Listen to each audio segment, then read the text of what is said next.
ദൈവനാമത്തിന് മഹത്വം ഉണ്ടാകുമാറാകട്ടെ. നാം ഇപ്പോൾ പാടിയതുപോലെ യേശുവാണ് നമ്മുടെ അടിസ്ഥാനം. അവനും അവന്റെ വചനവുമാണ് നമ്മുടെ ജീവിതത്തിന്റെ അടിസ്ഥാനമായിട്ടിരിക്കുന്നത്. അതുകൊണ്ടാണ് നാം ദൈവവചനം ശ്രവിക്കുവാനും പഠിക്കുവാനും ഇങ്ങനെ സമയം വേർതിരിക്കുന്നത്. നാം പഠിക്കുന്ന കാര്യങ്ങൾ, കേൾക്കുന്ന കാര്യങ്ങൾ നമ്മുടെ ജീവിതത്തിന് അടിസ്ഥാനമായി നാം കണ്ടുകൊണ്ട് വരുന്ന ആളുകളിൽ നമ്മുടെ ജീവിതത്തിൽ അത് പ്രായോഗികമാക്കുവാൻ വേണ്ട എല്ലാ കൃപയും കരുത്തും കർത്താവ് വരുന്ന ആളുകളിൽ നമുക്ക് നൽകി സഹായിക്കുമാറാകട്ടെ. നാം കഴിഞ്ഞ ദിവസം നമ്മുടെ ആപ്തവാക്യം അല്ലെങ്കിൽ ക്യാമ്പിന്റെ തീം വേഴ്സ് ആധാരമാക്കി ചില സത്യങ്ങൾ നാം ശ്രദ്ധിക്കുകയുണ്ടായി.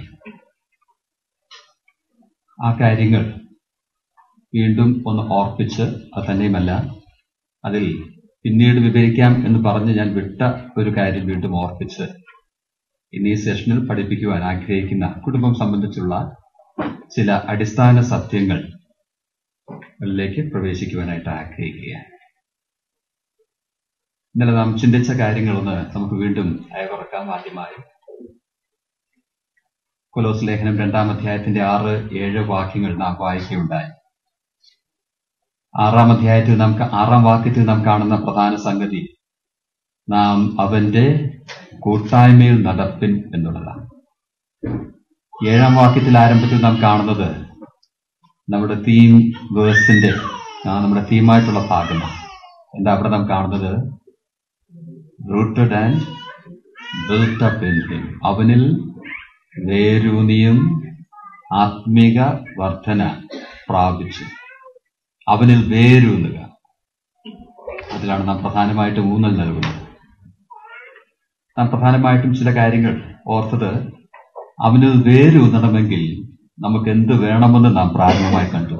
എന്ത് വേണം? വേര് വേണം. നാം ഓർത്തു അതൊരു പ്രധാന സംഗതിയാണ്. വേരില്ലാതെ വേരൂന്നാൻ സാധ്യമല്ല. വേര് വേണമെന്ന് പറയുമ്പോൾ എന്താ അർത്ഥം? വേര് ബന്ധത്തെ കാണിക്കുന്നു എന്നുള്ളത് നാം ഓർത്തു.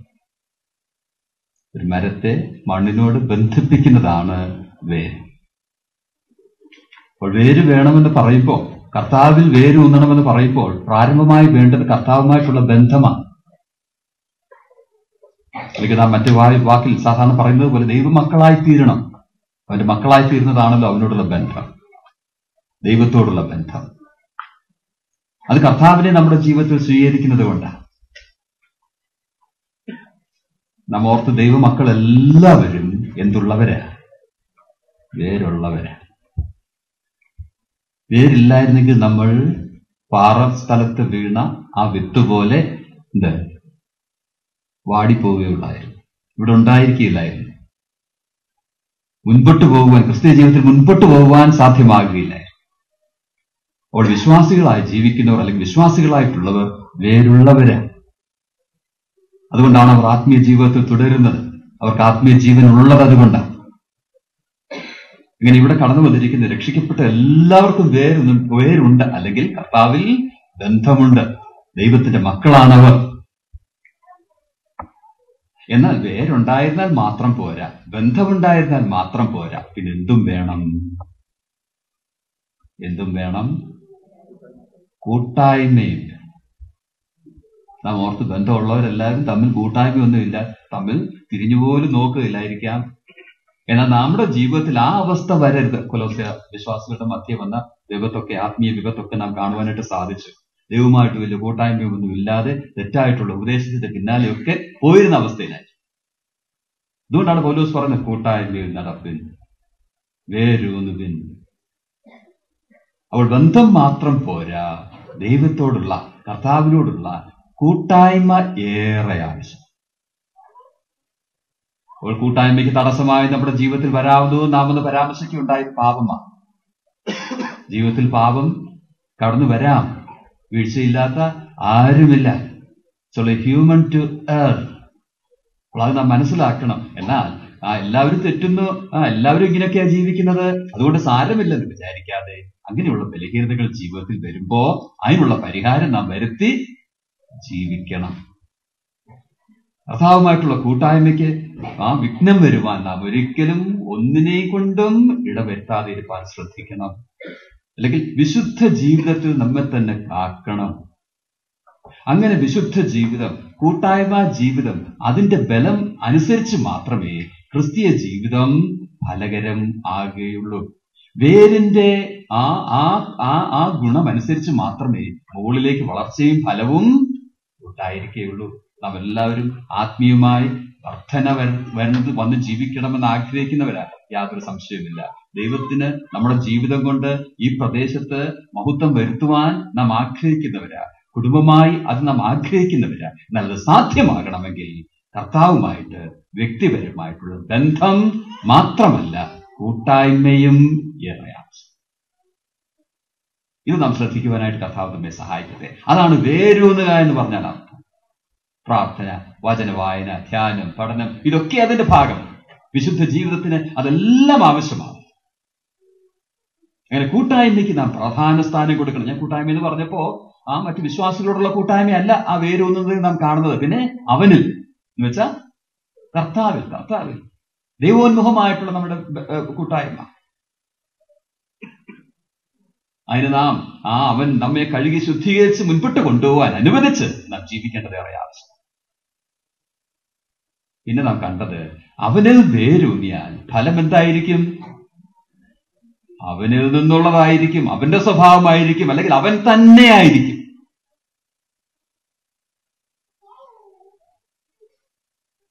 ആ പറഞ്ഞതൊന്നുകൂടി വിപുലമാക്കുവാനായിട്ട് ഞാൻ പ്രാരംഭമായി ഇപ്പോൾ ആഗ്രഹിക്കുകയാണ്.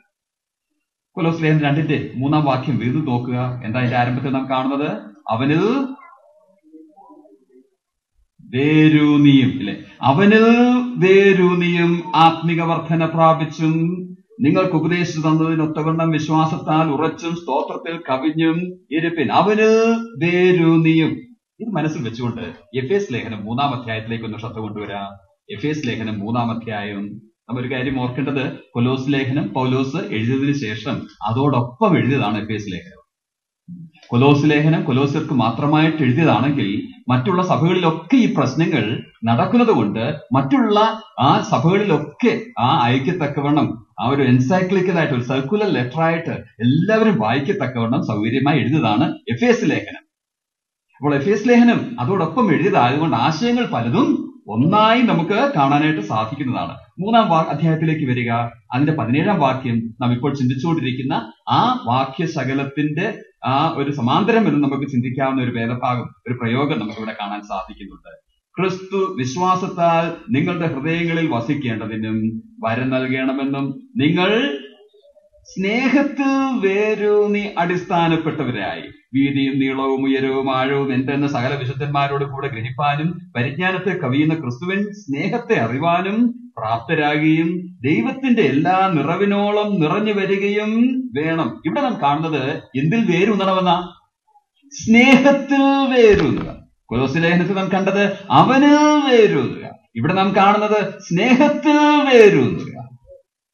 നാം ഒരു കാര്യം ഓർക്കേണ്ടത്, ഇത് തമ്മിൽ വലിയ വ്യത്യാസമില്ല. കാരണം ദൈവം സ്നേഹം തന്നെ.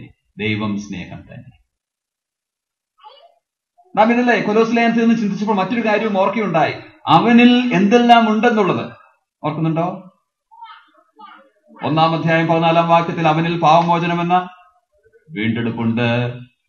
2 നാം വായിച്ചപ്പോൾ അവിടെ നാം കണ്ടു, 1:19 തന്നെ നാം കണ്ടു, അവനിലല്ലോ ദൈവത്തിന്റെ സർവ്വസമ്പൂർണതയും വസിക്കുന്നു എന്നുള്ളത് നാം കണ്ടു. 2 അത് നാം കാണുന്നു. 2 അവനിൽ എല്ലാ നിക്ഷേപങ്ങളും അടങ്ങിയിരിക്കുന്നത് നമുക്ക് കാണാനായിട്ട് സാധിക്കുന്നു. അപ്പോൾ അവനിൽ വേരൂന്നുക എന്ന് പറയുമ്പോൾ അതൊക്കെ നമ്മുടെ ജീവിതത്തിൽ അന്വർത്ഥമാകുക എന്നുള്ളതാണ്. അവനിൽ പാപമോചനം ഉള്ളതുകൊണ്ട് പാപമോചനം നാം പ്രാപിക്കുന്നു. അത് തന്നെയുമല്ല, എല്ലാ പരിജ്ഞാനത്തിന്റെയും വിവേകത്തിന്റെയും നിക്ഷേപങ്ങളൊക്കെയും അവനിൽ ഉള്ളതുകൊണ്ട് പരിജ്ഞാനത്തോടും വിവേകത്തോടും കൂടെ ദൈവത്തിന്റെ സർവ്വസമ്പൂർണത അല്ലെങ്കിൽ ദൈവത്തിന്റെ സ്വഭാവങ്ങൾ വിളക്കുവാൻ, കാട്ടുവാനുള്ള അവസ്ഥ നമ്മുടെ ജീവിതത്തിൽ ഉണ്ടായി.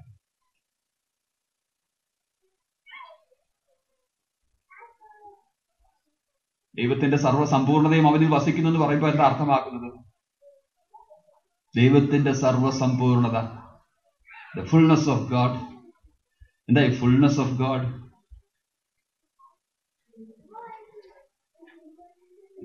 ദൈവത്തിൽ എന്തെല്ലാം ഉണ്ടോ അതെല്ലാം, അല്ലേ? അതാണ് ദൈവത്തിന്റെ നിറവ്. എന്താ ദൈവത്തിലുള്ളത്? അല്ലെങ്കിൽ ദൈവത്തെ ദൈവമാക്കുന്നത് എന്ത്? നമ്മുടെ മുമ്പിൽ ഈ പുൾപ്പിറ്റുണ്ട്. ഈ പുൾപ്പിറ്റാക്കുന്നത് എന്ത്? തടിയുണ്ട്, ആണിയുണ്ട്, കുറെ വാണിഷുണ്ട്, അല്ലെ? ഇങ്ങനെ പറഞ്ഞുകൊണ്ടിരിക്കാം. അതെല്ലാം കൂടെ ചേർന്ന എന്ത്? ഈ പുൾപ്പിറ്റ്. ഇനി ദൈവത്തെ കുറിച്ച് നോക്കുക. ദൈവത്തെ ദൈവമാക്കുന്നത് എന്ത്?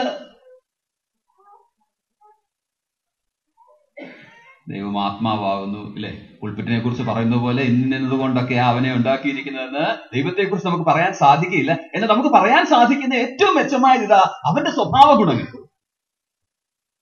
ദൈവം ആത്മാവാകുന്നു, ദൈവം സ്നേഹമാകുന്നു, ഇങ്ങനെ പല കാര്യങ്ങൾ നമുക്ക് പറയുവാനായിട്ട് സാധിക്കും. അതെല്ലാം കൂടി ചേർന്നതാണ് ദൈവത്തിന്റെ നിറവെന്ന് പറയുന്നത്. The fullness of God. ക്രിസ്തുവിൽ അതെല്ലാം ഉണ്ട്, അല്ലെങ്കിൽ അവൻ ദൈവമാണ്. അവനിൽ വേരൂന്ന് നമുക്ക് പറയുമ്പോൾ അവനിലുള്ള ആ ഗുണങ്ങൾ നമ്മുടെ ജീവിതത്തിൽ ഉണ്ടാവണമെന്നുള്ളതാ. വേര് മണ്ണിലുള്ള ധാതുക്കളും മറ്റുള്ളതെല്ലാം വലിച്ച് ആ വൃക്ഷത്തിന് വളർച്ചയ്ക്ക് കാരണമാക്കുന്നത് പോലെ ഇതാ നാം അവനിൽ വേരൂന്നണമെന്ന് പറയുമ്പോൾ ക്രിസ്തുവിനോടുള്ള കൂട്ടായ്മയിൽ അവനിലുള്ള ഗുണങ്ങൾ നമ്മുടെ ജീവിതത്തിലേക്ക് ആവാഹിക്കണമെന്നുള്ളതാ. നമ്മുടെ ജീവിതത്തിൽ ആ നിലയിൽ അത് കാണപ്പെടണമെന്നുള്ളതാ. നാം ഒന്നോർക്കേണ്ടത്, ദൈവത്തിന്റെ ഗുണങ്ങളായി പല കാര്യങ്ങൾ നമുക്ക് പറയുവാനായിട്ട് സാധിക്കും. എല്ലാം ഒന്നും നമുക്ക് ആർജിക്കുവാൻ സാധിക്കുന്നതല്ല. ഉദാഹരണത്തിന് ദൈവം എന്ത് സർവജ്ഞാനിയാണ്. നമുക്ക് സർവജ്ഞാനികളാക്കാൻ പോകും. അല്ലെങ്കിൽ ദൈവം സർവവ്യാപിയാണ്, ദൈവം സർവശക്തനാണ്.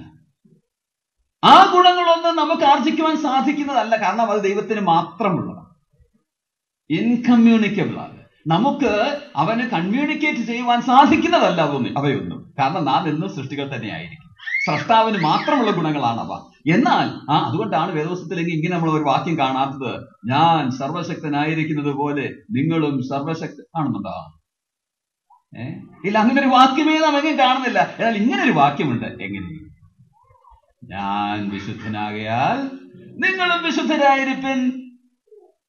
ഞാൻ പറഞ്ഞത്, ചില ഗുണങ്ങളുണ്ട് നമുക്ക് ആർജിക്കുവാൻ സാധിക്കാത്തത്, നാം ആർജിക്കണമെന്ന് ദൈവം പോലും ആഗ്രഹിക്കാത്തത്. എന്നാൽ ദൈവത്തിന്റെ മറ്റു ചില ഗുണങ്ങളുണ്ട് നാം ആർജിക്കേണ്ടത്. വിശുദ്ധി, ആ സ്നേഹം, ആ കൃപ, ദീർഘക്ഷമ തുടങ്ങിയുള്ള ഗുണങ്ങൾ. ആ ഗുണങ്ങൾ നമ്മളിൽ ഉണ്ടാവണം. അപ്പോൾ ദൈവത്തിന്റെ കർത്താവായ യേശുക്രിസ്തുവിൽ ദൈവത്തിന്റെ സർവ്വഗുണങ്ങളുമുണ്ട്. വിവേകത്തിന്റെയും പരിജ്ഞാനത്തിന്റെയും നിക്ഷേപങ്ങൾ അവനിലുണ്ട്. അവനിൽ വേരൂന്നുമ്പോൾ ആർജിതമായിട്ടുള്ള അവന്റെ ഗുണങ്ങൾ വിവേകത്തോടും പരിജ്ഞാനത്തോടും കൂടെ നമ്മുടെ ജീവിതത്തിൽ വിളങ്ങണം. മറ്റൊന്ന് നാം ഓർക്കേണ്ടത്, അവന്റെ ഈ ഗുണങ്ങളിൽ ഏറ്റവും ശ്രേഷ്ഠമെന്ന് നമുക്ക് വിളിക്കാവുന്നത് അവന്റെ സ്നേഹമാണ്. ആ സ്നേഹം നമ്മുടെ ജീവിതത്തിൽ വിളങ്ങണം. അതുകൊണ്ടാണ് പൗലോസ് പറയുന്നത്, സ്നേഹത്തിൽ വേരൂന്നണം. സ്നേഹത്തിൽ വേരൂന്നുക മാത്രമല്ല, അവന്റെ എല്ലാ നിറവിനോളവും നാം നിറഞ്ഞു വരണം. എന്ന് വെച്ചാൽ ആ സ്നേഹത്തിന്റെ നിറവ് നമ്മുടെ ജീവിതത്തിൽ കാണപ്പെടണം. ആത്മാവിന്റെ ഫലം എന്തൊക്കെയാ? എന്താ? സ്നേഹം, സന്തോഷം, സമാധാനം, സൗമ്യത. എത്ര കൂട്ടമുണ്ട്? 9 കൂട്ടം. ഇതിനെല്ലാം പൗലോസ് എന്താ വിളിക്കുന്നത്? ഫലം. നിങ്ങൾക്കറിയാം അല്ലെ? അത് ഏകവചന പ്രയോഗമാണ്. ആത്മാവിന്റെ ഫലമോ എന്ന് പറഞ്ഞ ഈ 9 ഐറ്റം വെക്കുന്നത് നമ്മളായിരുന്നെങ്കിൽ എങ്ങനെയാ പ്രയോഗിച്ചതിനെ? ആത്മാവിന്റെ ഫലങ്ങളോ എന്ന് പ്രയോഗിച്ചതിനെ. എന്തുകൊണ്ടാ ഏകവചന പ്രയോഗം അവിടെ പൗലോസ് ഉപയോഗിക്കുന്നത്? ഗ്രാമർ അറിയാത്തോണ്ടാണോ?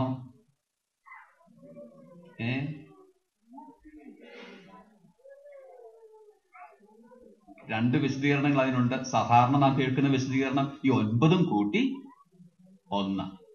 ഉദാഹരണം നമ്മൾ സാധാരണ പറയാറുള്ളത് ഓറഞ്ച് പൊളിച്ചാൽ ഒത്തിരി അല്ലികളുണ്ടല്ലേ? ആ അല്ലികളെല്ലാം കണ്ടുണ്ട് അവിടെ എത്ര ഓറഞ്ചുകളാണ് നമ്മൾ പറയാറില്ല. പിന്നെ അതെല്ലാം ചേർന്ന് ഓരോ ഓറഞ്ച്, ഒരു ഫലമാണ്. ഈ 9ഉം ആ ഒരു ഫലത്തിന്റെ അല്ലികൾ എന്ന് വിശദീകരിക്കാറുണ്ട്. എന്നാൽ വേറൊരു വിശദീകരണമുണ്ട്, എനിക്ക് കുറെ കൂടി ഇഷ്ടമുള്ള വിശദീകരണം. ആ വാക്യം ഇങ്ങനെ ഞാനിത് വായിക്കാം. അപ്പോൾ നിങ്ങൾക്കത് മനസ്സിലാകും. ഗലാത്യലേഖനം 5-ാം അധ്യായം 22, 23 വാക്യങ്ങളിലാണ് നാം കാണുന്നത്. 22-ാം വാക്യം ആരംഭിക്കുന്നത് എങ്ങനെയാ? ആത്മാവിന്റെ ഫലമോ സ്നേഹം, സന്തോഷം, സമാധാനം, ദീർഘക്ഷമ, ദയ, പരോപകാരം, വിശ്വസ്തത, സൗമ്യത, ഇന്ദ്രിയജയം. ഈ വായ്ക്ക് വിരോധമായി ഒരു ന്യായപ്രമാണവുമില്ല. ഞാൻ ഇങ്ങനെ വായിക്കട്ടെ. ആത്മാവിന്റെ ഫലമോ സ്നേഹം. അവിടെ നിർത്തുക. ആത്മാവിന്റെ ഫലമോ സ്നേഹം. പിന്നെ ഒരു ഹൈഫൺ ഇടുക. വേദോസത്തിലും ഹൈഫൺ ഒന്നും ഇടണ്ട, മനസ്സിലിട്ടാ മതി. ഒരു ഹൈഫൺ ഇടുക. പിന്നെന്താ നാം കാണുന്നത്? സന്തോഷം, സമാധാനം, ദീർഘക്ഷമ, ദയ, പരോപകാരം, വിശ്വസ്തത, സൗമ്യത, ഇന്ദ്രിയജയം. എന്താ ഈ രണ്ട് വായനയ്ക്കും തമ്മിലുള്ള വ്യത്യാസം? സ്നേഹമാണെന്ത്? ആത്മാവിന്റെ ഫലം. ആ സ്നേഹമാണ് ആത്മാവിന്റെ ഫലം. ഇപ്പോൾ ഏകവചന പ്രയോഗത്തിൽ പ്രശ്നമില്ലല്ലോ അല്ലെ? ഓറിജിൻ ഉദാഹരണമൊന്നും എടുക്കണ്ട അല്ലെ? സ്നേഹമാണ് ആത്മാവിന്റെ ഫലം. ആ ഒന്ന് തന്നെ. ആ സ്നേഹത്തിന്റെ പല പ്രതിഫലനങ്ങളാണെന്ത്? തുടർന്ന് കാണുന്ന 8 കൂട്ടം കാര്യങ്ങൾ. സ്നേഹമുണ്ടെങ്കിൽ സന്തോഷമുണ്ട്, സ്നേഹമുണ്ടെങ്കിൽ സമാധാനമുണ്ട്, സ്നേഹമുണ്ടെങ്കിൽ ദീർഘക്ഷമയുണ്ട്, അങ്ങനെ ഓരോ ഐറ്റുകൾ. അപ്പോൾ ആത്മാവിന്റെ ഫലമോ സ്നേഹം. പരിശുദ്ധാത്മാവ് നമ്മിൽ വസിച്ചുകൊണ്ട് അവൻ തന്റെ പ്രവൃത്തി കൊണ്ട് ചെയ്യുന്നത് ഇതാണ്. പുത്രനിലുള്ള ഈ സ്നേഹം നമ്മുടെ ജീവിതത്തിൽ വരുത്തുകയാണ്. പല വിധത്തിൽ അവൻ ഈ പ്രവൃത്തി ചെയ്തുകൊണ്ടിരിക്കുകയാണ്. ദൈവം സ്നേഹമാകുന്നു, അല്ലെങ്കിൽ ആ ദൈവത്തിന്റെ ഏറ്റവും മെച്ചമായിട്ടുള്ള ഈ സ്നേഹമെന്നുള്ള ഗുണം നമ്മുടെ ജീവിതത്തിൽ അവൻ പുറപ്പെടുവിക്കുകയാണ്. അങ്ങനെ വിശ്വാസി സ്നേഹത്തിൽ വളരുന്നു.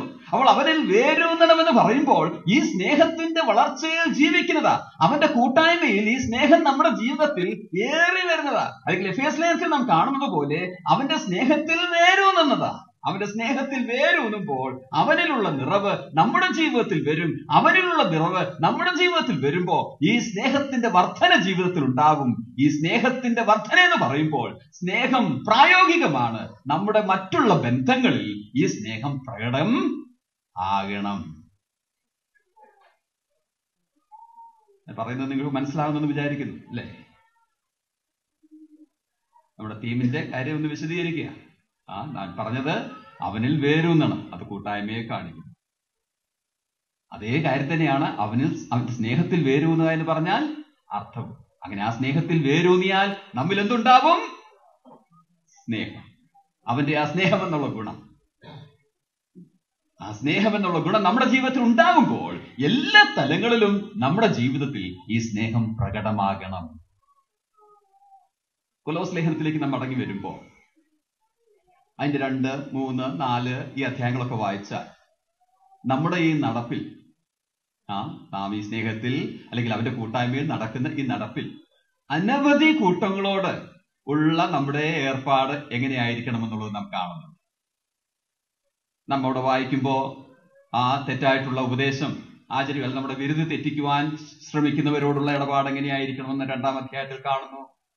3-ാം അധ്യായത്തിലേക്ക് വരുമ്പോ ഈ ലോകത്തിൽ ലോകക്കാരോടുള്ള നമ്മുടെ ഏർപ്പാട്, അതുപോലെ ഭാര്യയോട് എങ്ങനെയായിരിക്കണം, ഭർത്താവിനോട് എങ്ങനെയായിരിക്കണം, മക്കളോട് എങ്ങനെയായിരിക്കണം, അത് തന്നെയുമല്ല പുറത്തുള്ളവരോട് നാം എങ്ങനെയായിരിക്കണം, ഈ കാര്യങ്ങളൊക്കെ 2, 3, 4 അധ്യായങ്ങളൊക്കെ വായിക്കുമ്പോൾ നാം കാണുന്നുണ്ട്. വാസ്തവത്തിൽ അവന്റെ കൂട്ടായ്മയിൽ ജീവിച്ച് ഈ സ്നേഹം പല രംഗങ്ങളിൽ പ്രകടമാക്കുന്ന കാര്യമാ പൗലോസ് അധ്യായങ്ങളിലൊക്കെ പറയുന്നത്. എന്നാൽ നാം പല കൂട്ടങ്ങളെ നോക്കുമ്പോൾ നമ്മുടെ ഈ നടപ്പിൽ ഏറ്റവും അടുത്ത് നാം ഏർപ്പെടുന്നത് ഏത് കൂട്ടിനോടാ? ഞാനിപ്പോ കുറെ കൂട്ടങ്ങളുടെ കാര്യം പറഞ്ഞല്ലോ. പുറത്തുള്ളവരുടെ കാര്യം പറയുന്നു, പിന്നെ ഉപദേശ പിശകുകൾ പഠിപ്പിക്കുന്നവരുടെ കാര്യം പറയുന്നു, പിന്നെ ഭാര്യ, ഭർത്താവ്, കുഞ്ഞുങ്ങൾ, യജമാനൻ, ദാസന്മാർ, ഇവരുടെ ഒക്കെ കാര്യങ്ങൾ നാം കാണുന്നു. നാം ഇങ്ങനെ ഒന്നിച്ച് കൂട്ടായ്മയിൽ നടക്കുമ്പോൾ ഇതിൽ ഏറ്റവും അടുത്ത കൂട്ടം ഏതാ? ആ കൂട്ടത്തിൽ കുടുംബമാണ്. നാം പറഞ്ഞു വരുന്നത് അവനിൽ വേരൂന്നി സ്നേഹം നിറഞ്ഞവരായി ജീവിക്കണം. ആ സ്നേഹം നാം മറ്റെല്ലാ രംഗങ്ങളിലും കാട്ടണം. നമ്മുടെ ബന്ധങ്ങളിൽ കാട്ടണം. ബന്ധങ്ങളിൽ കാട്ടണമെന്ന് പറയുമ്പോൾ പല രംഗങ്ങളിൽ അത് കാട്ടേണ്ടിയിരിക്കുന്നു. എന്നാൽ ആ എല്ലാ കൂട്ടങ്ങളിലും നമുക്ക് ഏറ്റവും അടുത്തുള്ളത് കുടുംബമാണ്. സ്നേഹം കുടുംബത്തിൽ കാട്ടണം. വാസ്തവത്തിൽ നാം ഇനിയും തുറന്ന് ചിന്തിക്കുവാനായിട്ട് പോകുന്നത് അതാണ്. ഈ സ്നേഹം ഭാര്യ ഭർത്തൃബന്ധത്തിൽ കാണണം.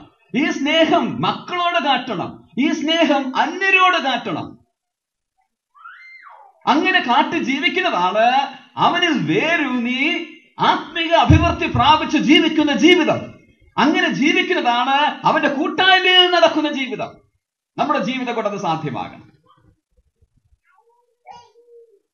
എന്നാൽ ആ കുടുംബം സംബന്ധമായിട്ട് ഈ സ്നേഹം കാട്ടി ജീവിക്കുന്ന കാര്യം നാം ശ്രദ്ധിക്കുന്നതിന് മുൻപേ ഈ കുടുംബത്തിന് വചനത്തിൽ നൽകിയിരിക്കുന്ന പ്രാധാന്യം നാം ഒന്ന് ശ്രദ്ധിക്കുവാനായിട്ട് ആവശ്യമുണ്ട്.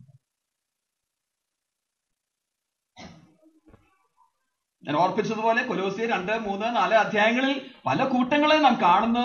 ഏതാണിതിൽ ഏറ്റവും പ്രധാനപ്പെട്ട കൂട്ടം? അടുത്തുള്ള കൂട്ടമെന്ന് ചോദിച്ചപ്പോ ഉത്തരം കുടുംബമെന്ന് പറഞ്ഞു. കാര്യം ദൈവവചനത്തിൽ ഈ കാര്യത്തിന് വളരെ പ്രാധാന്യം നൽകിയിരിക്കുന്നു എന്നുള്ളത് കൊണ്ടാണ്. അതുകൊണ്ട് ഈ ബന്ധങ്ങളിൽ ആ സ്നേഹം നാം എങ്ങനെ കാട്ടണമെന്ന് നാം നോക്കുന്നതിന് മുൻപായി കുടുംബത്തെ കുറിച്ച് തന്നെ ആ വചനത്തിൽ കാണുന്ന ആ ചില പ്രധാന സത്യങ്ങളിലേക്ക് നമ്മുടെ ശ്രദ്ധയെ ഒന്ന് പെട്ടെന്ന് കൊണ്ടുവരാം. ഉൽപ്പത്തി പുസ്തകം 2-ാം അധ്യായത്തിലേക്ക് ഒന്ന് തിരിച്ചാട്ട്.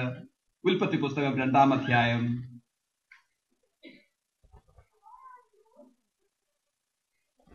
അതിന് ചില വാക്യങ്ങൾ നമുക്ക് വായിക്കാം. ഒന്നാമത് 15-ാം വാക്യം നോക്കുക. യഹോവയായ ദൈവം മനുഷ്യനെ കൂട്ടിക്കൊണ്ടുപോയി ഏദൻ തോട്ടത്തിൽ വേല ചെയ്യുവാനും അതിനെ കാപ്പാനും അവിടെയാക്കി. 18-ാം വാക്യം മുതൽ. അനന്തരം യഹോവയായ ദൈവം മനുഷ്യൻ ഏകനായിരിക്കുന്നത് നന്നല്ല, ഞാൻ അവന് തക്കതായ ഒരു തുണ ഉണ്ടാക്കി കൊടുക്കും എന്നരുളി ചെയ്തു.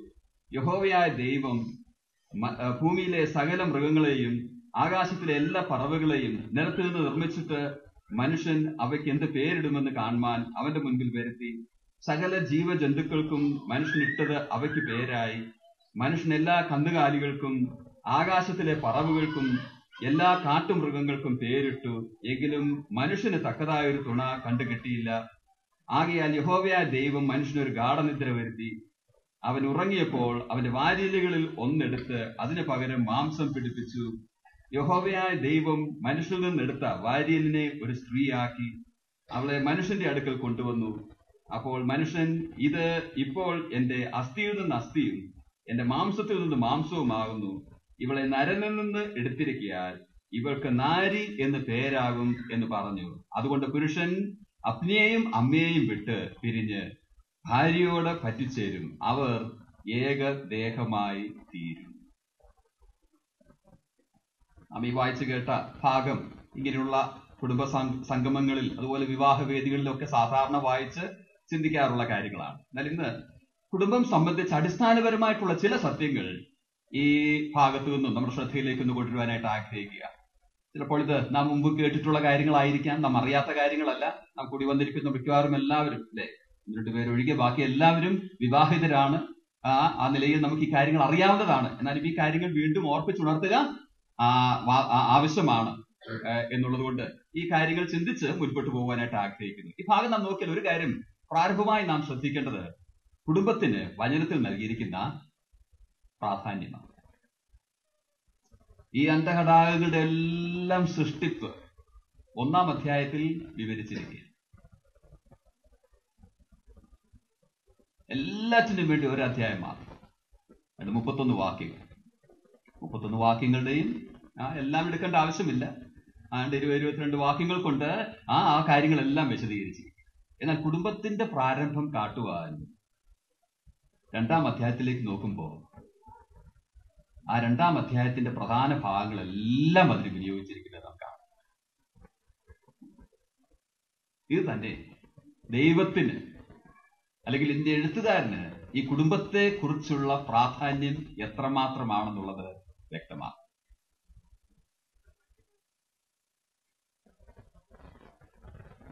അത് തന്നെയുമല്ല, നാം ഇവിടെ നോക്കുമ്പോൾ ഇത് കുടുംബം ആരാൽ സ്ഥാപിതമായി എന്നുള്ളത് നാം കാണും. ആരാൽ സ്ഥാപിതമായി? അറിയാവുന്നതാ? ആദാമിനാലാണോ? ഇല്ല, ദൈവത്താൽ സ്ഥാപിതമായി. ദൈവത്താൽ സ്ഥാപിതമായി. ദൈവമാണ് ഇതിന്റെ ആവശ്യം കണ്ടത്. ദൈവമാണ് ഇതിന്റെ ആവശ്യം നിറവേറ്റുവാനുള്ള എല്ലാ ആലോചനകളും ചെയ്തത്.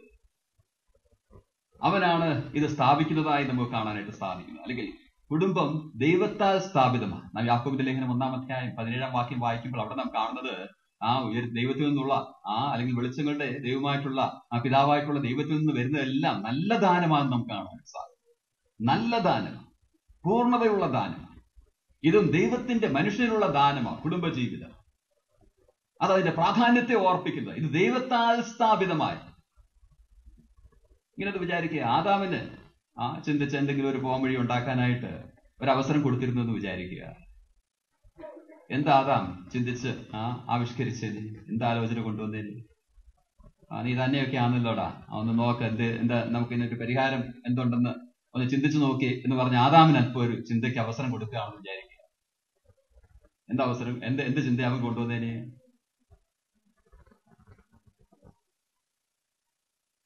വ്യക്തമായിട്ട് അറിയില്ല അല്ലെ എന്താ അവൻ ചിന്തിച്ചേരണത്. വേണമെങ്കിൽ ചില മൃഗങ്ങളെയൊക്കെ നോക്കി ഇതൊക്കെ ഇനി എന്റെ കൂടെ പോരട്ടെ, അല്ലെങ്കിൽ എന്റെ കൂട്ടുള്ള ഒരാളെ, ഏറ്റവും ബെസ്റ്റ് അവൻ പറയാൻ സാധിക്കുന്ന അതാ, എന്റെ കൂട്ടൊരാളെ ഉണ്ടെങ്കിൽ കുറെ കുഴപ്പമില്ല, ഞാന് ഫുട്ബോളൊക്കെ കളിച്ച് ക്രിക്കറ്റൊക്കെ കളിച്ച് ഇങ്ങനൊക്കെ ജീവിച്ചോളാം, ഈ ഏകാന്തതയ്ക്ക് ഒരു പരിഹാരമായതിന് ഏറ്റവും ബെസ്റ്റ് അവന് ചിന്തിക്കാൻ സാധിക്കുന്ന അത് മാത്രം.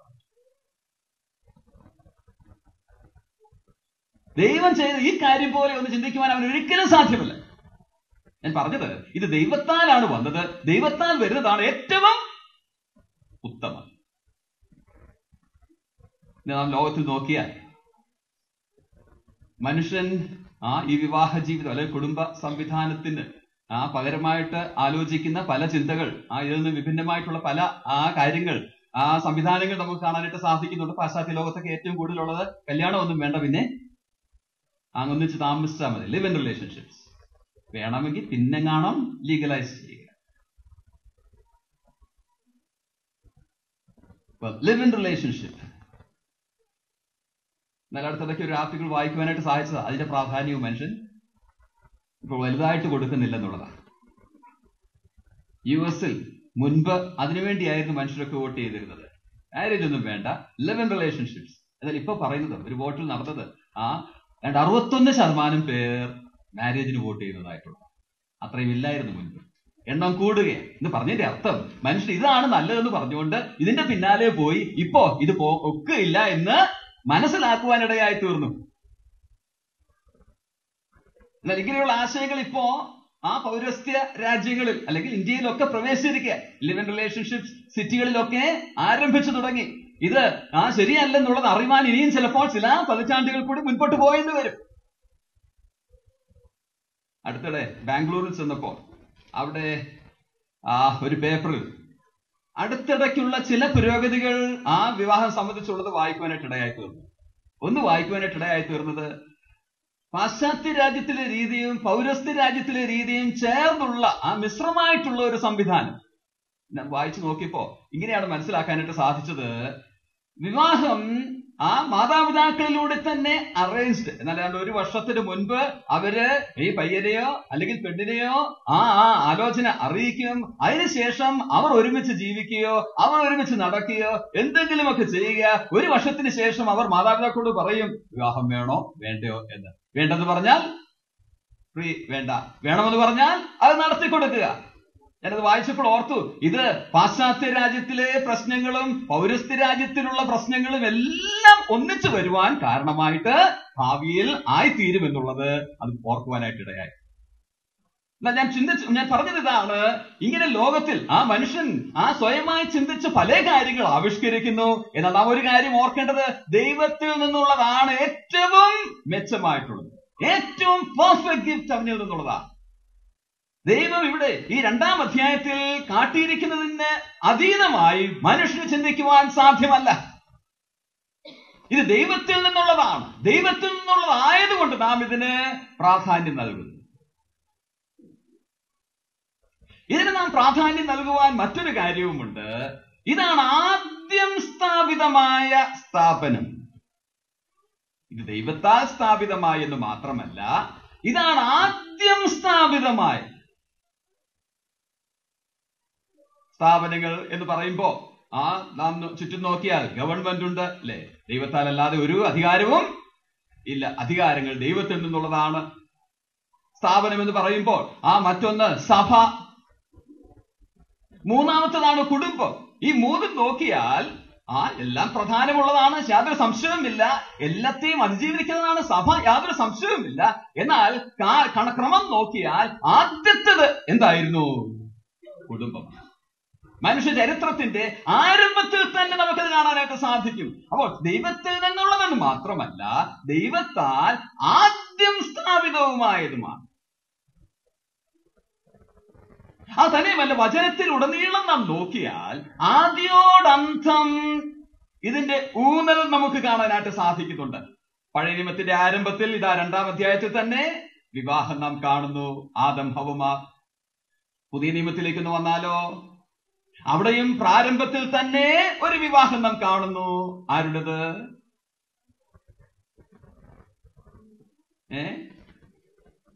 യോസെഫ്, മറിയ അല്ലേ? പിന്നീട് വേദപുസ്തകത്തിന്റെ അവസാന ഭാഗത്തേക്ക് നോക്കുമ്പോൾ അവിടെയും നാം ഒരു വിവാഹം കാണുന്നു. ഏത്? കുഞ്ഞാടിന്റെ കല്യാണം. ഇനി കർത്താവായ യേശുക്രിസ്തുവിന്റെ പരസ്യ ശുശ്രൂഷയുടെ ആരംഭം നോക്കുക. അവന്റെ അത്ഭുതങ്ങൾ അവൻ ആരംഭിച്ചത് എവിടെയാ?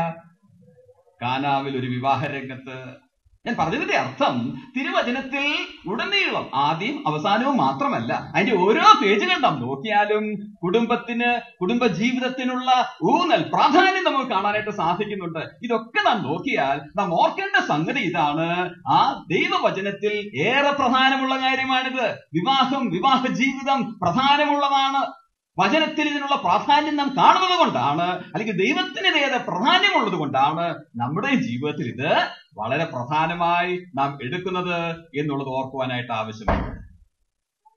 എന്തുകൊണ്ടാണ് വചനത്തിൽ ഇതിന് വലിയ പ്രാധാന്യം കൊടുക്കുന്നത്? അല്ലെങ്കിൽ ദൈവജനവും എന്തിനു വലിയ പ്രാധാന്യം കൊടുക്കുന്നു? അതിനുള്ള കാരണം നമുക്ക് ഓർക്കുവാനായിട്ട് സാധിക്കുന്നത് ഇതാണ്: സമൂഹത്തിന്റെ അടിസ്ഥാന ഘടകം എന്ന് പറയുന്നത് കുടുംബമാണ്. ഒന്നിന് ഗുണം നൽകുന്നത് മറ്റതാണ്. അല്ലെങ്കിൽ കുടുംബത്തിന്റെ ഗുണമാണ് സമൂഹത്തിന്റെ ഗുണത്തെ നിയന്ത്രിക്കുന്നത്. കുടുംബങ്ങൾ നന്നായാൽ എന്തും നന്നാകും, സമൂഹവും നന്നാകും. വളരെ താമസിച്ചാണെങ്കിലും ഗവൺമെന്റും സഭകളും അതുപോലെ മറ്റ് NGOസും ഒക്കെ ഈ കാര്യങ്ങൾ അറിഞ്ഞ് ഇന്നവർ വലിയ യത്നത്തിലാണ്. എന്തിനായിട്ട്? കുടുംബങ്ങളെ ഒന്ന് ഉദ്ധരിക്കാനായി. നിങ്ങൾ കേട്ടിട്ടുള്ള ഉദാഹരണമായിരിക്കാം ഇത്. ഒരു പിതാവ് തന്റെ റൂമിൽ പഠിച്ചുകൊണ്ടിരിക്കുകയായിരുന്നു. കൊച്ചുമോൻ റൂമിലേക്ക് ചെന്ന് അവനെ ശല്യപ്പെടുത്താനായിട്ട് തുടങ്ങി. അപ്പോൾ ആ മോനെ ഇച്ചിരി നേരം ഒന്ന് വെളിയിലിട്ട് വിട്ടുകളയാമെന്ന് വിചാരിച്ച് അവിടെ ഒരു ഭൂപടം എടുത്ത് പലതായിട്ട് നുള്ളിക്കീറി അവന്റെ കുഴയിൽ കൊടുത്തിട്ട് പറഞ്ഞു, ഇതെല്ലാം ഒന്ന് ഒട്ടിച്ച് ചേർത്ത് നീ തിരിച്ചു കൊണ്ടുപോകാന്ന് പറഞ്ഞു.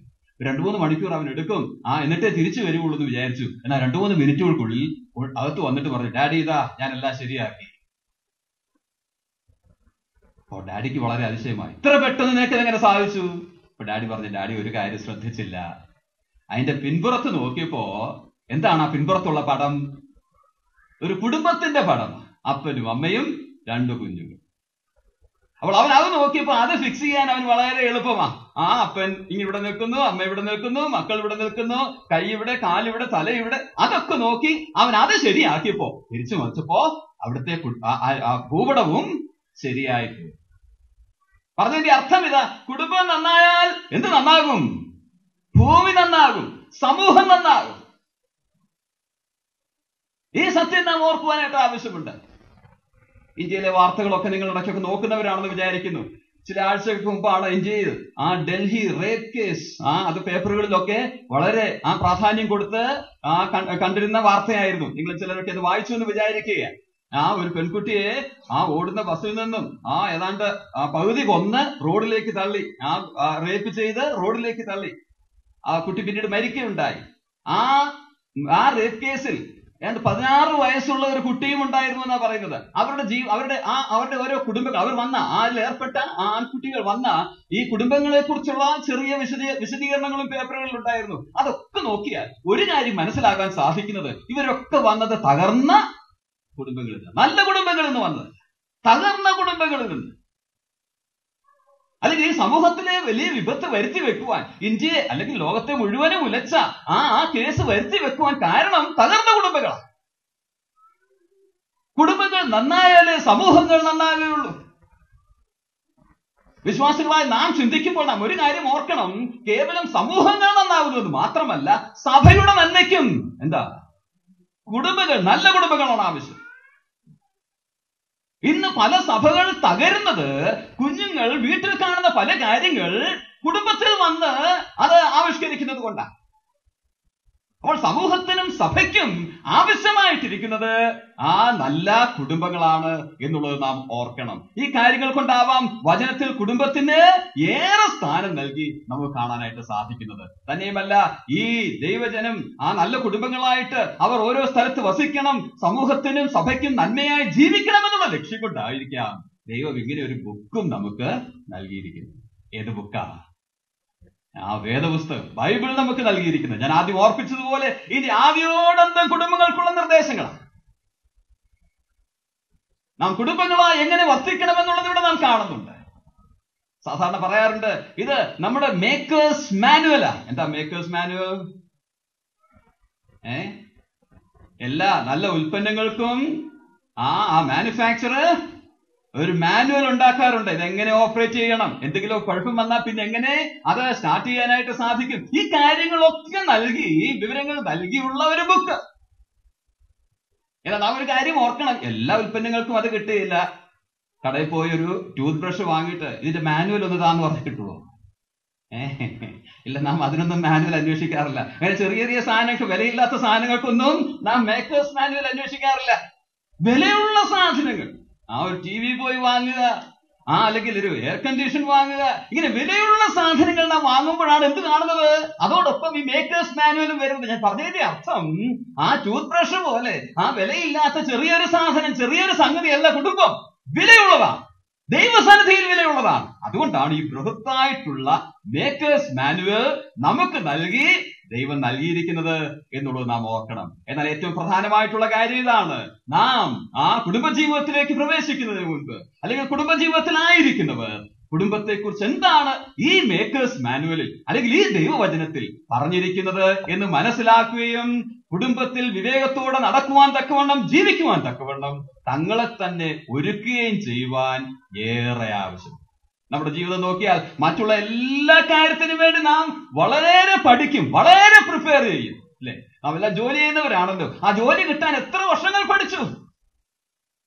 അല്ലെങ്കിൽ നമുക്ക് ഡ്രൈവ് ചെയ്യുന്നവരാണല്ലോ, ഡ്രൈവ് ചെയ്യുന്നതിന് എത്ര നാളുകൾ പഠിച്ചു? മറ്റുള്ള എല്ലാ രംഗങ്ങൾക്ക് വേണ്ടി നാം പ്രിപ്പയർ ചെയ്യാറുണ്ട്, പഠിക്കാറുണ്ട്. ഇതാ, നാം പഠിക്കുവാൻ ആവശ്യമായിട്ടുള്ള ഗൈഡ് അവൻ തന്നിട്ടുണ്ട്, വചനം നമുക്ക് തന്നിട്ടുണ്ട്. ഇത് നാം പഠിക്കുകയും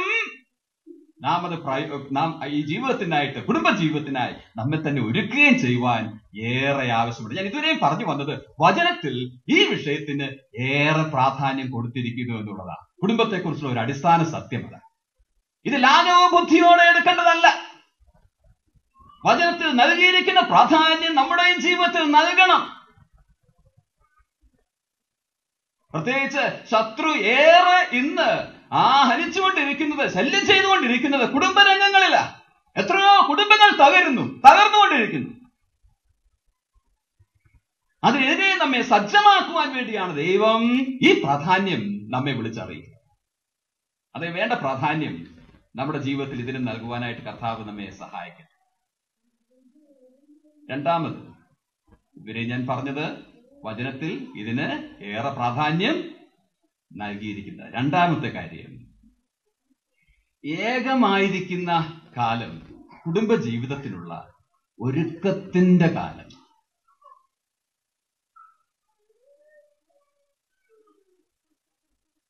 ആ ഏകമായിരിക്കുന്ന കാലം, when you are single, that should be a time of what? Preparation. ഏകമായിരിക്കുന്ന കാലം കുടുംബ ജീവിതത്തിനുള്ള ഒരുക്കത്തിന്റെ കാലമാണ്.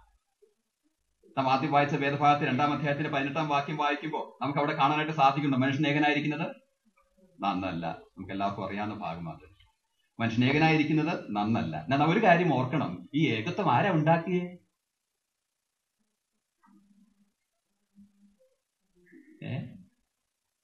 ഈ ഏകത്വം ആരാ ഉണ്ടാക്കി? ആദമിനെ ഏകനായി ഉണ്ടാക്കിയത് ആരാ?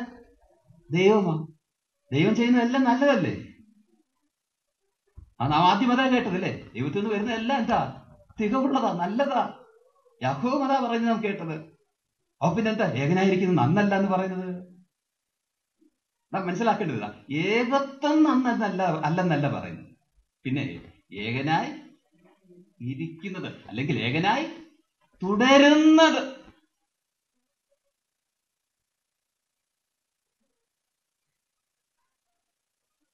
ഇങ്ങനെ വിചാരിക്കുക, മകനെ എഞ്ചിനീയറിങ്ങിന് വിടുന്നു എന്ന് വിചാരിക്കുക, അത് 4 വർഷമെന്നോ 5 വർഷമെന്നോ ഒന്ന് വിചാരിക്കുക. എന്നും അങ്ങ് പഠിച്ചുകൊണ്ടിരിക്കുന്നത് നല്ലതാണോ? ആണെന്നോ അല്ലെന്നോ? എന്നും നീ പഠിച്ചുകൊണ്ടിരിക്കുന്നത് നന്നല്ല അല്ലെ? പഠിക്കുന്ന അഴുക്കാണോ? ഇല്ല, പഠിക്കുന്നതിനൊരു സമയമുണ്ട്. അവൻ തന്നെത്താൻ ഒരുക്കുന്നതിനൊരു സമയമുണ്ട്, അത് നല്ലതാ. അതുകൊണ്ട് ഏകത്വം നല്ലതല്ലെന്നല്ല, പിന്നെ ഏകനായിരിക്കുന്നത്, ഈ വ്യത്യാസം നാം മനസ്സിലാക്കുവാനായിട്ട് ആവശ്യമുണ്ട്.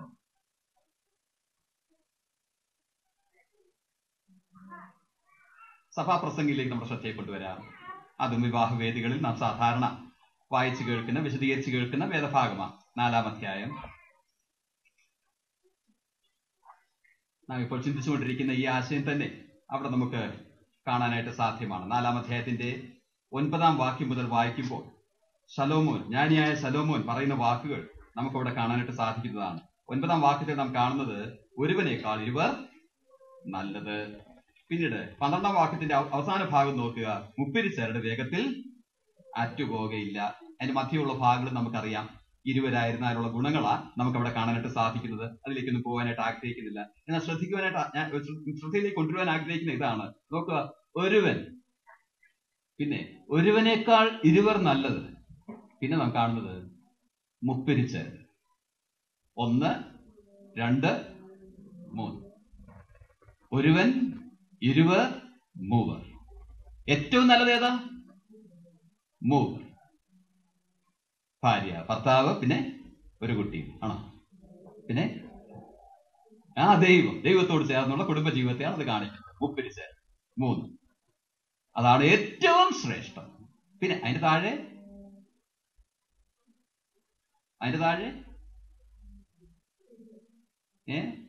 ഇരുവർ, ഭാര്യ ഭർത്താവ്, വൈവാഹിക അവസ്ഥ, ഇരുവർ.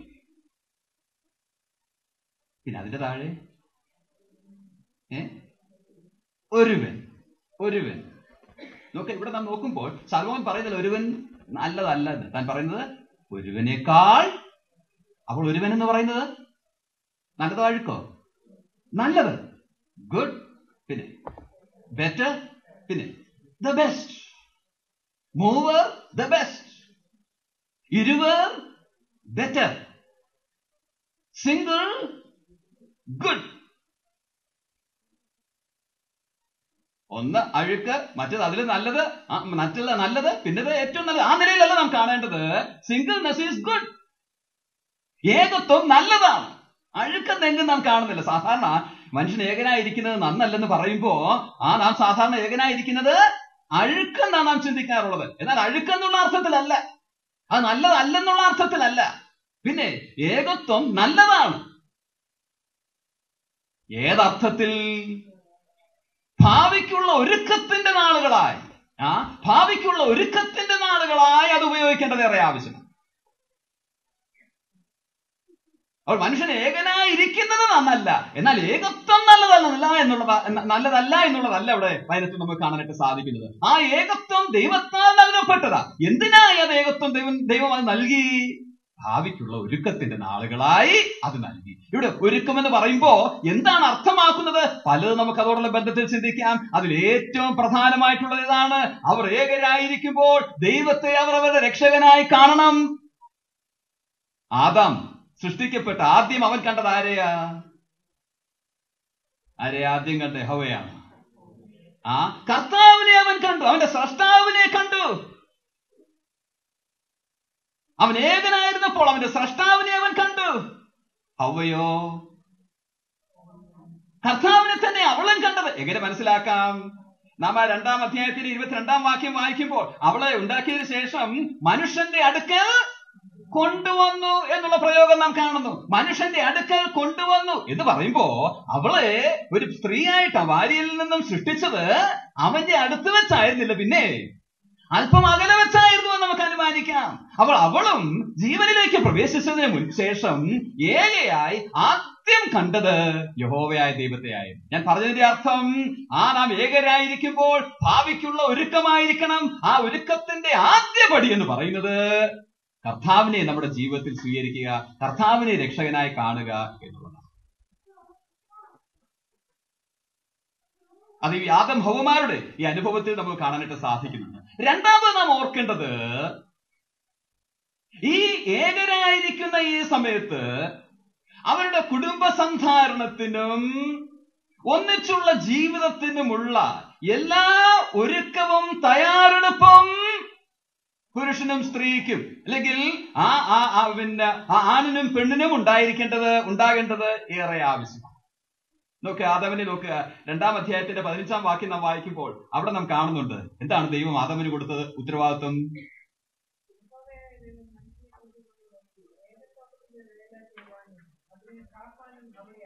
കെട്ടുന്നതിന് മുമ്പ് അപ്പൊ എന്തോ കിട്ടി? ജോലി കിട്ടി. കെട്ടുന്നതിനുള്ള ഒരുക്കമാണിത്. കുടുംബത്തെ സന്ധാരണം ചെയ്യുവാനായിട്ട് സാധ്യമല്ലാത്തവൻ എന്തും ചെയ്യരുത്, കെട്ടരുത്. വേദപുസ്തകത്തിൽ വേറൊരിടത്തും പറയുന്നുണ്ട്. സദൃശവാക്യത്തിലേക്ക് നോക്കുക. സദൃശവാക്യം 24-ാം അധ്യായം, സദൃശവാക്യം 24-ാം അധ്യായം അതിന്റെ 27-ാം വാക്യത്തിൽ ശലോമോൻ തന്നെ ആ കാര്യവും പറയുന്നത് നമുക്ക് കാണാനായിട്ട് സാധിക്കുന്നുണ്ട്. എന്താണ് നമ്മളിവിടെ കാണുന്നത്? വീട് എപ്പോഴാ പണിയേണ്ടത്? അതിന്റെ ക്രമമാണ് നാം അവിടെ കാണുന്നത്. വീട് എപ്പോഴേ പണിയാവൂ? പിന്നത്തേത്. ഏതും കഴിഞ്ഞിട്ട് വേല ചെയ്യുക, വെളിയിൽ നിന്റെ വേല ചെയ്യുക, വയലിലെല്ലാം, അന്നെല്ലാം കൃഷിക്കാരായിരുന്നല്ലോ, വയലിലെല്ലാം തീർക്കുക, എന്നിട്ട് വന്ന് കെട്ടാനാ ഇവിടെ പറയുന്നത്. ഇതും ഏകരായിരിക്കുമ്പോൾ ക്രമീകരിക്കേണ്ടതാണ്.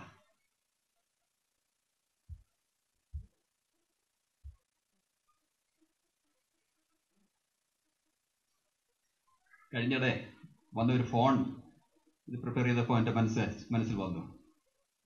ബോംബെയിലായിരുന്നപ്പോഴാണ്. വേറൊരു സ്റ്റേറ്റിൽ നിന്ന്, ഈ സ്റ്റേറ്റിൽ നിന്നൊന്നും അല്ല, വേറൊരു സ്റ്റേറ്റിൽ നിന്നൊരു ഫോൺ വന്നു. എനിക്ക് വളരെ പരിചയമുള്ള ഒരു യൗവനക്കാരൻ. അവന് ജോലിയായി, വിവാഹമൊന്നും ആയിട്ടില്ല. പറഞ്ഞു വന്നപ്പോൾ 29-30 വയസ്സായി എന്ന് പറഞ്ഞു. അപ്പോൾ എനിക്ക് മനസ്സിലായി എന്തിനായി പറയുന്നതെന്നൊക്കെ. അപ്പൊ ഞാൻ ചോദിച്ചു, ഇപ്പൊ എവിടെയാ? ഇന്നടത്താണെന്ന് പറഞ്ഞു. ജോലി വല്ലതുമായോ? അങ്കിളെ കഴിഞ്ഞ മാസം ഒരു ജോലിയായി. അപ്പൊ എനിക്ക് മനസ്സിലായി അപ്പൊ ജോലിയൊക്കെ ആയി, ഇനി അടുത്ത സ്റ്റെപ്പിനായിട്ടുള്ള നോട്ടമാണെന്ന്. എന്നിട്ട് ഞാൻ ചോദിച്ചു, ജോലി പെർമനന്റ് ആയോ? പ്രൊബേഷൻ പീരീഡ് ഉണ്ടോ? അതിന് ഉത്തരം പെട്ടെന്നൊന്നും പറഞ്ഞില്ല. പിന്നെ പറഞ്ഞ ഉത്തരം ഇതാളുകൾ, ജനങ്ങൾക്കൊന്നും വിശ്വാസ ജീവിതം പ്രശ്നമല്ല, വിശ്വാസത്താൽ ജീവിക്കണമെന്ന് നമ്മൾ പറയും. പക്ഷേ വിശ്വാസമില്ല. വിവാഹത്തിന്റെ കാര്യമൊക്കെ വരുമ്പോ ജോലി പെർമനന്റ് ആയോ, അതോ ഇപ്പോഴും പ്രൊബേഷനിലാണോ, ശമ്പളം എത്ര ഉണ്ട്, ഇതൊക്കെ മനുഷ്യൻ ചോദിക്കുന്നുണ്ട്. ഇതൊക്കെ എന്താണെങ്കിലും ഇങ്ങനെ. അപ്പോഴാണ് ഞാൻ മനസ്സിലാക്കിയത്, ഇവൻ എന്നെ കയറി പിടിക്കുകയാണല്ലോ എന്ന്. ആ ചോദ്യത്തെ അവൻ കൊളുത്തുകയാണല്ലോ എന്ന് മനസ്സിലായത്. എന്നിട്ട് അവനോട് പറയേണ്ടി വന്നു, വേദപുസ്തകം തന്നെ പറയുന്നത് കെട്ടണമെങ്കിൽ എന്താ, കുടുംബത്തെ സന്ധാരണം ചെയ്യാനുള്ള ആ കഴിവുണ്ടായിരിക്കണം, അത് ആ ഒരുക്കത്തിന്റെ ഭാഗമാണെന്നുള്ളത് അവൻ വിശദീകരിക്കുവാനായിട്ട്. അതെ, വചനത്തിൽ അത് പറയുന്നത്, നാം ഉണ്ടാക്കി പറയുന്നതല്ല. പിന്നെ പ്രശ്നങ്ങളൊക്കെ പരിഹരിക്കാൻ വേണ്ടി നാം ഒരു കൂട്ടുന്ന കാര്യങ്ങളല്ല. വചനത്തിൽ ആരംഭത്തിലും നടുവിലും ഒക്കെ പറയുന്ന കാര്യങ്ങളാണ്. അപ്പോൾ ഏകനായിരിക്കുന്ന ആ അവസ്ഥ, അത് ഭാവിയിലെ കാര്യങ്ങൾക്കുള്ള ഒരുക്കത്തിന്റെ സമയമായിരിക്കണം. അത് അഴുക്കായിട്ടുള്ള ഒരു അവസ്ഥയല്ല, അത് നല്ലതായിട്ടുള്ള ഒരു അവസ്ഥയാണ്. എന്നാൽ അത് തുടരുന്നത് നല്ലതല്ല എന്നുള്ളേ ഉള്ളൂ. ഏകത്വം അത് നല്ലതാണ്, അത് ആ ഒരുക്കത്തിന്റെ ആ സമയമായിട്ട് ഉപയോഗിക്കേണ്ടതാണ് ഏറെ ആവശ്യമായിട്ട്.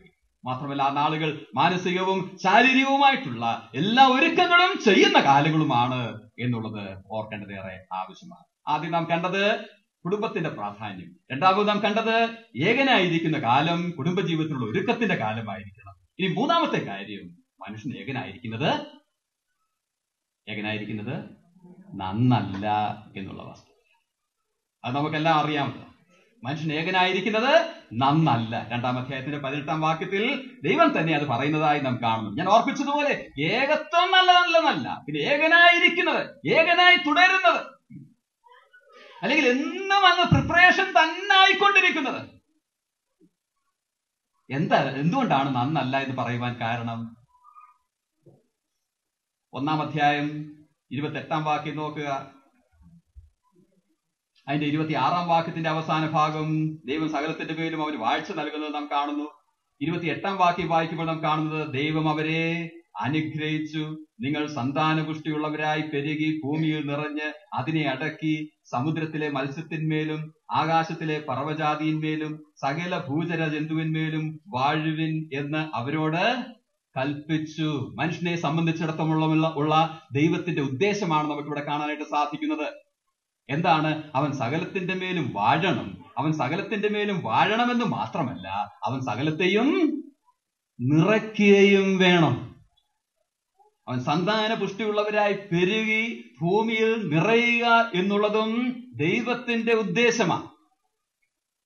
ഈ ഉദ്ദേശം സാധ്യമാകണമെങ്കിൽ മനുഷ്യൻ ഏകനായിരിക്കുന്നത് നന്നല്ല.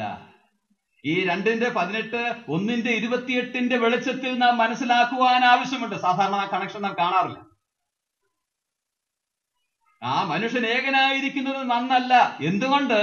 അവൻ ഏകനായി തുടർന്നാൽ 1:28 ദൈവം മനുഷ്യനെ കുറിച്ച് ആഗ്രഹിക്കുന്നവ സാധ്യമല്ലാതെ വരും. ദൈവത്തിന്റെ ഉദ്ദേശ സാധ്യത്തിന് അവൻ ഏകനായിരുന്നാൽ പോരാ. അതുകൊണ്ടാണ് സ്ത്രീയിൽ അവന് ഒരു തക്ക തുണയെ ആ ദൈവം ഉണ്ടാക്കി കൊടുക്കുന്നതായി നാം കാണുന്നത്. അല്ലെങ്കിൽ സന്താന പുഷ്ടിയുള്ളവരായി ഭൂമിയിൽ നിറയുവാൻ എന്തെല്ലാം കുറവ് ആ ഏകത്വത്തിലുണ്ടോ, ആദമിലുണ്ടോ, ആ കുറവിനെ എല്ലാം നിറയ്ക്കുന്ന, ശാരീരികമായും മാനസികമായും വിഭിന്നമായിട്ടുള്ള, എന്നാൽ തന്റെ കുറവിനെ നിറയ്ക്കുന്ന ഒരു കൗണ്ടർ പാർട്ടിനെയാണ് ഹവ്വയിൽ ദൈവം ആദാമിന് സൃഷ്ടിച്ചു കൊടുത്തത്. ഇന്നും ഭാര്യയും ഭർത്താവുമായിട്ടുള്ള ആ ബന്ധം അത് തന്നെയാണെന്നുള്ളത് നാം ഓർക്കണം. തക്ക തുണ, ഒന്ന് മറ്റതിന് തക്ക തുണയാണ്. എന്നാൽ ഒരു കാര്യം നാം ഓർക്കണം, ഇവിടെ ഈ 2-ാം അധ്യായം ഒക്കെ നാം വായിക്കുമ്പോ സ്ത്രീ പുരുഷന് തക്ക തുണ എന്നുള്ള അർത്ഥമാണ് നാം കാണുന്നത്. എന്നാൽ നാം ഒരു കാര്യം ഓർക്കേണ്ടത്, സ്ത്രീ പുരുഷന് തക്ക തുണ എന്ന് മാത്രമല്ല, പുരുഷൻ സ്ത്രീക്കും തക്ക തുണ. 11-ാം അധ്യായത്തിൽ വായിക്കുന്നത് പോലെ സ്ത്രീയെ കൂടാതെ പുരുഷനില്ല, പുരുഷനില്ല കൂടാതെ സ്ത്രീയുമില്ലെന്ന് നമുക്ക് കാണാനായിട്ട് സാധിക്കും. രണ്ടും തക്ക തുണകളാണ് തമ്മിൽ. ദൈവം അവരെ കുറിച്ച് എന്ത് ഭൂമിയിൽ ആഗ്രഹിക്കുന്നുവോ അത് നിറവേറ്റുവാൻ തക്കവണ്ണം തമ്മിൽ സഹായിക്കുന്ന സഹായികളാണവർ.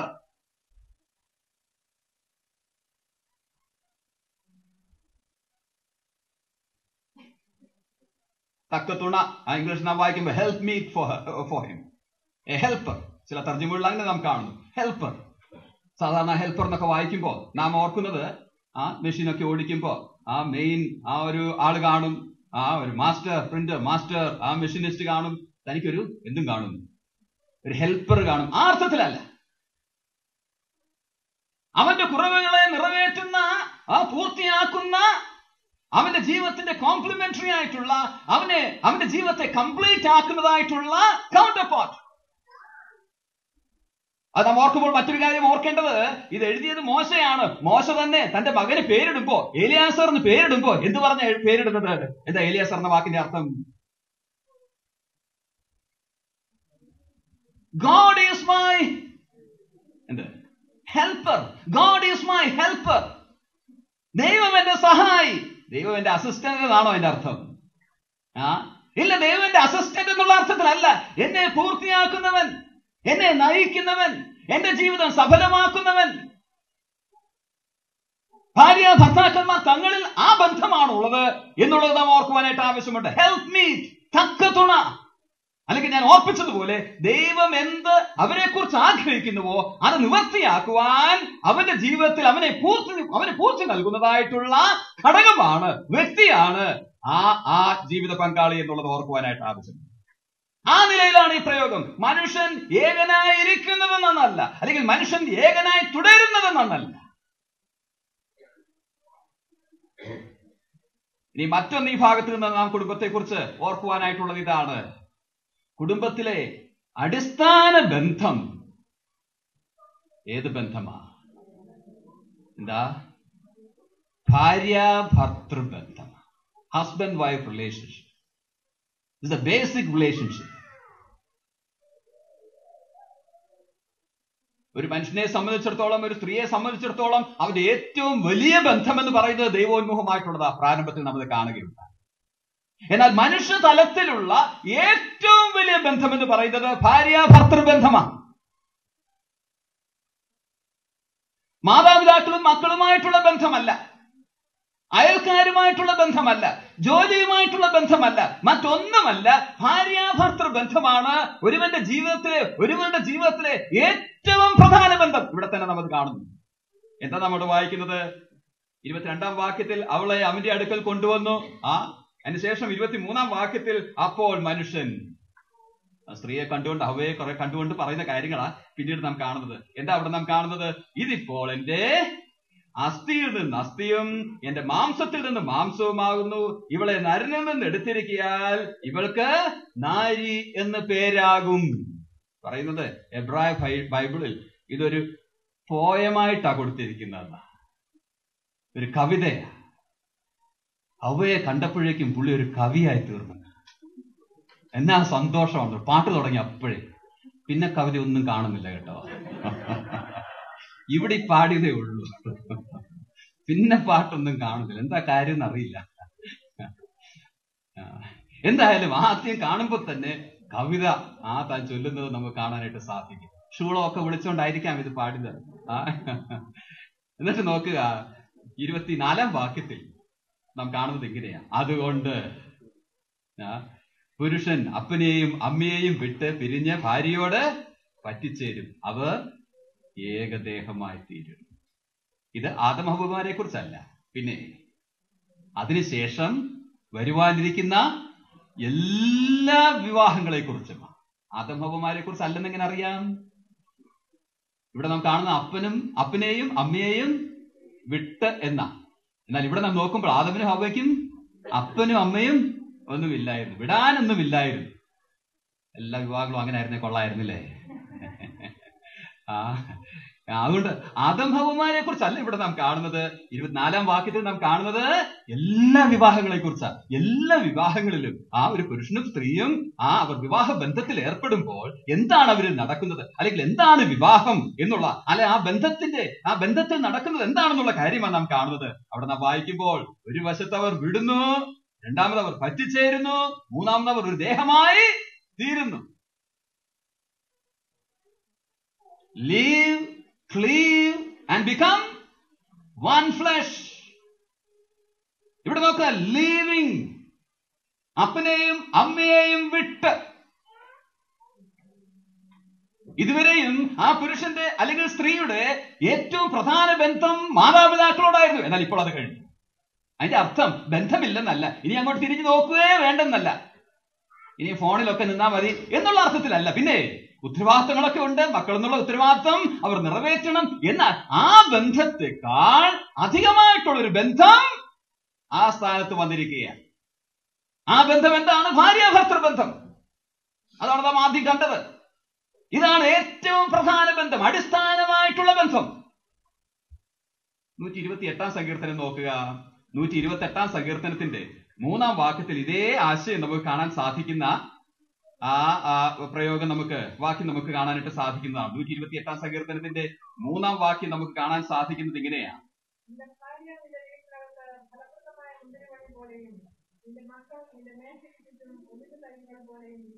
ഭാര്യയെ എന്തിനോടാ ഉപമിച്ചിരിക്കുന്നത്?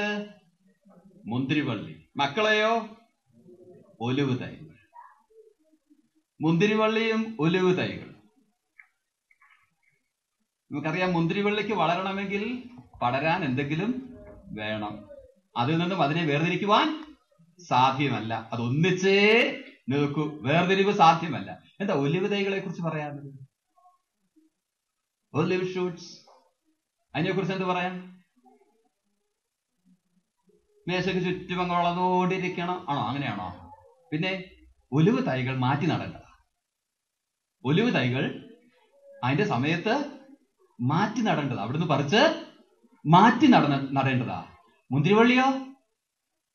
ഇല്ല, മുന്തിരിവള്ളി ചേർന്ന് അവിടെ തന്നെ നിൽക്കേണ്ടതാ, അവിടെ പടർന്ന് അതിൽ തന്നെ നിൽക്കേണ്ടതാ, മാറ്റി നടേണ്ടതല്ല, അവിടെ തന്നെ നിൽക്കേണ്ടതാ. ഇപ്പോൾ കണ്ട അതേ സത്യമാ ഇതിൽ നമുക്ക് കാണാനായിട്ട് സാധിക്കുന്നത്. മറ്റുള്ള എല്ലാ ബന്ധങ്ങളെക്കാളും ശ്രേഷ്ഠമാണിത്. ഞാൻ ആദ്യം ഓർപ്പിച്ചു, ഉൽപ്പത്തി പുസ്തകം 2-ാം അധ്യായത്തിൽ മാതാപിതാക്കളോടുള്ള ആ ബന്ധത്തെക്കാൾ അധികം ശ്രേഷ്ഠമായിട്ടുള്ളതാണ് എന്ത്? ഭാര്യാഭർത്തൃബന്ധം. ഇവിടെ നാം കാണുന്നത് മക്കളോടുള്ള ബന്ധത്തെക്കാൾ, മക്കളെ പറിച്ചു നടേണ്ടതാ, എന്നാൽ അതിനേക്കാളും വലിയ ബന്ധമാണ്, സ്ഥിരമായ ബന്ധമാണ് ഭാര്യാഭർത്തൃബന്ധം.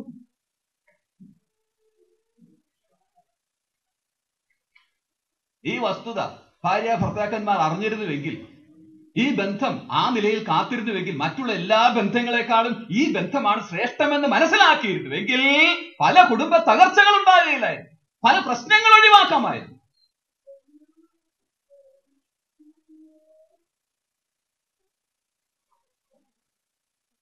ഈ കുടുംബത്തെ കുറിച്ച് ഒരു കാര്യം കൂടി പറഞ്ഞ് ഞാൻ ഈ സെഷൻ അവസാനിപ്പിക്കുകയാണ്. ആ കാര്യം ഇതാണ്: ഈ ബന്ധത്തിന് ദൈവത്തിനുള്ള ഉദ്ദേശം ഇതാണ്. ഒരു ഭക്തിയുള്ള തലമുറയെ വാർത്തെടുക്കണം. ഒരു ഭക്തിയുള്ള തലമുറയെ വാർത്തെടുക്കണം. അതെവിടാ കാണുന്നത്? മലാഖി പ്രവചനം 2-ാം അധ്യായം 15-ാം വാക്യം വായിക്കുമ്പോൾ നമുക്ക് കാണാനായിട്ട് സാധിക്കും. മലയാളം വായിക്കുമ്പോൾ അത് അത്ര വ്യക്തമല്ല. കിങ് ജെയിംസ് വേർഷൻ വായിക്കുമ്പോൾ വ്യക്തമായി നമുക്കത് മനസ്സിലാക്കാൻ സാധിക്കും. അവിടെ നാം കാണുന്നത് ഇങ്ങനെയാണ്: and did he not make one. കുടുംബകാര്യങ്ങൾ പറയുന്ന ഭാഗത്താണ്. Did he not make one എന്ന് വെച്ചാൽ അവൻ ഒന്നാക്കിയില്ലേ, അല്ലെങ്കിൽ ഭാര്യയും ഭർത്താവിനെയും അവൻ ഒന്നാക്കിയില്ലേ. എന്നിട്ട് നാം കാണുന്നത് ഇങ്ങനെയാണ്: വേർ ഫോർ വൺ, എന്തുകൊണ്ട് ഒന്ന്. എന്നിട്ട് ഉത്തരവും അവിടെ നാം കാണുന്നുണ്ട്: that he might seek a godly seed. that he might seek a godly seed. അതാണ് ഉദ്ദേശം. എന്താ ഉദ്ദേശം? അവനൊരു ഭക്തിയുള്ള തലമുറയെ കാണണം. നാം ആദ്യം കണ്ടത് അത് തന്നെയാണ്. സമൂഹം നന്നാകണമെങ്കിൽ, സമൂഹം ഭക്തിയുള്ളതായി തീരണമെങ്കിൽ, കുടുംബങ്ങൾ ഭക്തിയുള്ളതായി തീരണം. ദൈവത്തിന്റെ ആഗ്രഹം അതാണ്. നാം 1 പത്രോസ് 3-ാം അധ്യായം 1 മുതൽ 7 വരെയുള്ള വാക്യങ്ങൾ വായിക്കുമ്പോൾ ആ കുടുംബത്തിൽ ഭക്തിയായി ജീവിക്കുന്നതിന്റെ കാര്യം നമുക്ക് അവിടെ കാണാൻ സാധിക്കുന്നുണ്ട്. നമ്മുടെ ജീവിതം കൊണ്ട് ആ ജീവിത പങ്കാളിയെ ദൈവസന്നിധിയിൽ വളർത്തുന്ന ആ രംഗം നമുക്ക് അവിടെ കാണാൻ സാധിക്കുന്നു. അത് തന്നെയുമല്ല, കുഞ്ഞുങ്ങളെ ഭക്തിയിൽ വളർത്തുന്നതിനെ കുറിച്ച് നമുക്ക് കാണാനായിട്ട് സാധിക്കുന്നു. ദൈവം അനുവദിച്ചാൽ പിന്നീട് അത് വിശദമായി കാണുവാനിടയാകുന്നതാണ്. ആ നിലയിൽ ദൈവം കുടുംബത്തെക്കുറിച്ച് ആഗ്രഹിക്കുന്നത് ഓരോ കുടുംബങ്ങളും ഭാവിയിൽ ഭക്തിയുള്ള ഒരു തലമുറയെ വാർത്തെടുക്കുന്ന ഓരോ മൂശകളായി തീരണമെന്നുള്ളതാണ്. അതാണ് ദൈവം ഓരോ കുടുംബങ്ങളെയും കുറിച്ച് ആഗ്രഹിക്കുന്നത്. അതേ വചനത്തിൽ നാം നോക്കുമ്പോൾ കുടുംബങ്ങളെ കുറിച്ച് കാണുന്ന ആ ചില അടിസ്ഥാനമായിട്ടുള്ള സത്യങ്ങളാണ് നമുക്ക് ഇപ്പോൾ കാണുവാനായിട്ട് സാധിച്ചത്. പ്രഥമമായിട്ട് നാം കണ്ടത് ഇതാണ്: കുടുംബത്തിന്റെ വിഷയം വചനത്തിൽ ഏറെ പ്രാധാന്യമുള്ളതാണ്. അത് പല രീതിയിൽ നമുക്ക് കാണാനായിട്ട് സാധിച്ചു. രണ്ടാമത് നാം ഓർക്കേണ്ടത്, ഏകമായിരിക്കുന്ന കാലം ഒരുക്കത്തിന്റെ കാലമാണ്. മൂന്നാമത് നമുക്ക് കാണാനായിട്ട് സാധിച്ചത്, മനുഷ്യൻ ഏകനായിരിക്കുന്നത് നന്നല്ല. നാലാമത് നമുക്ക് കാണാനായിട്ട് സാധിച്ചത്, കുടുംബത്തിന്റെ അടിസ്ഥാന ബന്ധം എന്ന് പറയുന്നത് ഏതാ? മക്കളുമായിട്ടുള്ള ബന്ധമല്ല, മാതാപിതാക്കളുമായിട്ടുള്ള ബന്ധമല്ല, പിന്നെ ഭാര്യാഭർത്തൃ ബന്ധമാണ്. അതിനുശേഷം കുടുംബത്തെക്കുറിച്ചുള്ള ദൈവിക ഉദ്ദേശം വചനപ്രകാരമുള്ളത് നാം കണ്ടു. എന്താണ് ഉദ്ദേശം? ഒരു ഭക്തിയുള്ള തലമുറയെ ലോകത്തിൽ, അല്ലെങ്കിൽ ഭക്തിയുള്ള ഒരു സമൂഹത്തെ ലോകത്തിൽ വാർത്തെടുക്കണം. നമ്മെ ഓരോരുത്തരെയും കുടുംബങ്ങളായി ദൈവം ആക്കുവാൻ പോകുന്നത് ഈ കാരണത്താലാണ്. ഇത് നാം അറിയണം. എങ്കിൽ മാത്രമേ ദൈവം നമ്മെക്കുറിച്ച് ആഗ്രഹിക്കുന്ന നിലയിൽ കുടുംബങ്ങളായി വർദ്ധിക്കുവാനായിട്ട് സാധിക്കും. അതെ, നാം ഈ കുടുംബങ്ങളെക്കുറിച്ചുള്ള ദൈവത്തിന്റെ ഹിതം വചനത്തിൽ ഉള്ളത് അറിയുകയും അതിനനുസാരമായി നമ്മെ ക്രമീകരിക്കുകയും ചെയ്യാം. നാം ഈ അറിഞ്ഞ സത്യങ്ങൾ, നാം ഈ ചിന്തിച്ച സത്യങ്ങൾ അതിനായിട്ട് നമ്മെ പ്രേരിപ്പിക്കുന്നതും പ്രോത്സാഹിപ്പിക്കുന്നതുമായി തീരട്ടെ എന്നുള്ള ആഗ്രഹത്തോടെ, പ്രാർത്ഥനയോടുകൂടി ദൈവാക്കുകളിൽ നിന്ന് വിരമിക്കുന്നു. കർത്താവ് നമ്മെ ഓരോരുത്തരെയും സഹായിക്കുമാറാകട്ടെ.